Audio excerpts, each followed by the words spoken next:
जनसत्ता दल के राष्ट्रीय अध्यक्ष एवं प्रतापगढ़ की कुंडा विधानसभा से 6वीं बार विधायक रघुराज प्रताप सिंह उर्फ राजा भैया आज सुल्तानपुर पहुंचे।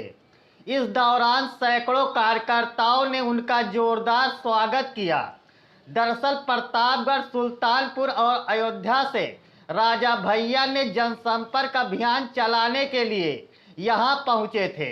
इस दौरान राजा भैया ने कहा कि पार्टी की इकाइयों को सक्रिय करना उनकी प्राथमिकता है।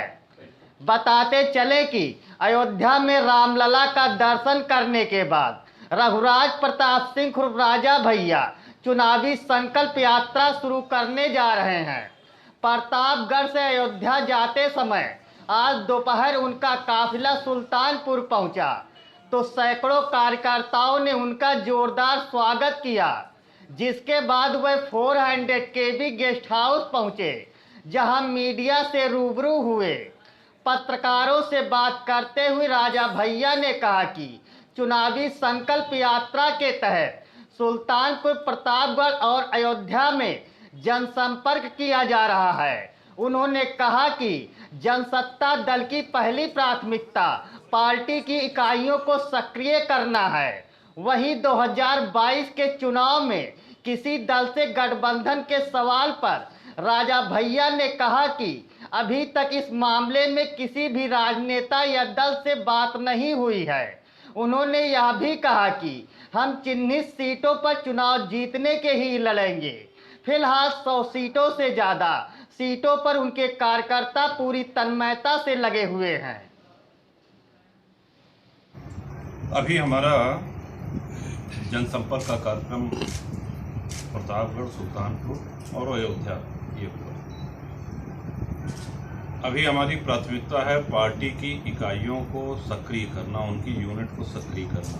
गठबंधन पे जो प्रश्न आपने पूछा, जैसे ही कोई बात होगी किसी भी दल से तो आप लोगों को अवश्य अवगत कराएंगे। फिलहाल किसी भी दल से, किसी भी राजनेता से इस विषय में कोई वार्ता नहीं।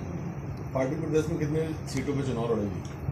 पार्टी जितने पे लड़ेगी, जीतने के लिए लड़ेगी। जहां प्रत्याशियों की मजबूत स्थिति होगी वहां पे लड़ेगी।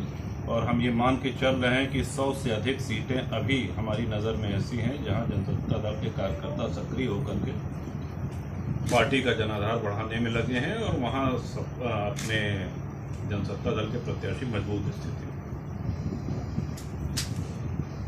कल्याण सिंह जी का नाम लिया और ये बात फुल्ली और फाइनली हम स्पष्ट कर देना चाहते हैं कि राजनीति के किसी भी मोड़ पे कभी भी उन्होंने हमारा विरोध नहीं किया। एक भ्रांति है कि साहब वो आए थे तो कुंडा में उन्होंने कहा कि गुंडा विहीन कुंडा करो, ऐसा कुछ नहीं कहा था उन्होंने।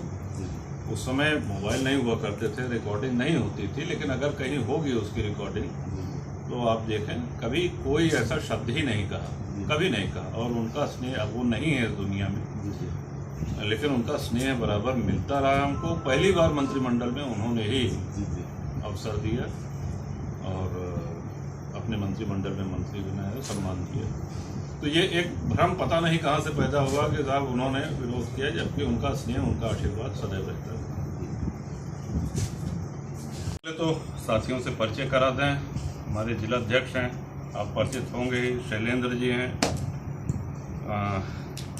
3 बार सांसद रह चुके हैं, प्रदेश में मंत्री रह चुके हैं। विनोद सरोज जी, इनके पिताजी 2 बार रहे, तीसरी बार आप विधायक हैं और प्रदेश अध्यक्ष भी हैं। आपका जो प्रश्न था कि अयोध्या क्यों जा रहे हैं, नवंबर 2018 में जनसत्ता दल की स्थापना हुई और पूरे प्रदेश से जनता जनार्दन का आशीर्वाद मिला। बहुत बड़ी रैली हुई जिसको लोग आज भी याद करते हैं।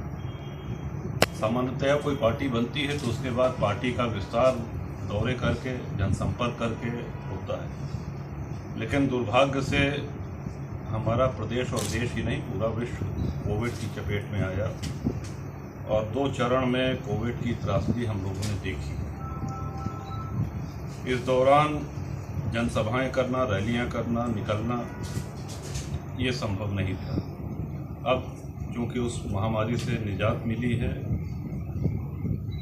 लॉकडाउन समाप्त हुआ है, इसलिए जनसत्ता दल के विस्तार के लिए, कार्यकर्ताओं से संपर्क करने के लिए, जनता जनार्दन का आशीर्वाद लेने के लिए दौरे आरंभ किए गए हैं। इसमें शुभारंभ इस दौरे का अयोध्या से किया।